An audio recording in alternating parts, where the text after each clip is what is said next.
আসসালামু আলাইকুম। নতুন আর একটা ভিডিওতে স্বাগত। আজকে যে মার্কেটে আসছি এটা হচ্ছে কুয়ালালামপুরের একেবারে পান কেন্দ্রে অবস্থিত। এই মার্কেটটার নাম হচ্ছে সুরিয়া কেএলসিসি মার্কেট।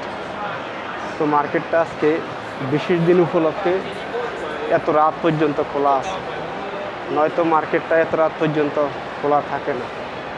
আমার চারপাশে দেখতেছেন অনেক সুন্দর সুন্দর দোকান। আসলে এই জায়গায় জিনিসপত্রের দাম অনেক বেশি।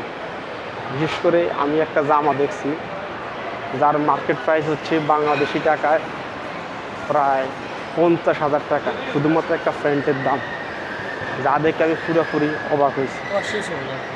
এদেশের 1 রিঙ্গিত সমান বাংলাদেশের 30 টাকা, আর প্যান্টটার দাম দেওয়া আছে 1500 রিঙ্গিত। এটা তো সবচেয়ে সম্ভবত কম দাম। আরও বেশি দেখছি 3000 রিঙ্গিত প্যান্ট। 3000 রিঙ্গিত সমান প্রায় বাংলাদেশের 90 থেকে 1 লক্ষ টাকা একটা প্যান্টের দাম। শুধুমাত্র বাংলা একটা প্রবাদ আছে যে স্বাদ আছে সাধ্য নেই, এমনটাই হয়েছে। কি করে কিনবে আমাদের মতো সাধারণ লোকেরা? আল্লাহ, একটা প্যান্টের দাম 3000 রিঙ্গিত, যেটা বাংলা টাকায় কনভার্ট করলে প্রায় 90,000 টাকা। জাস্ট এসেছি শুধুমাত্র ঘুরে ঘুরে দেখবো এই পর্যন্ত। আমার মনে আছে আমি একদিন এখান থেকে একটা সেন্ট নিয়েছিলাম, আমি ভাবছিলাম প্রায় 10 রিঙ্গিতের মতো হবে। পরে দেখছি যে না, 10 রিঙ্গিত না, ওই সেন্টটা আমার কাছ থেকে নিছে প্রায় 200 রিঙ্গিত।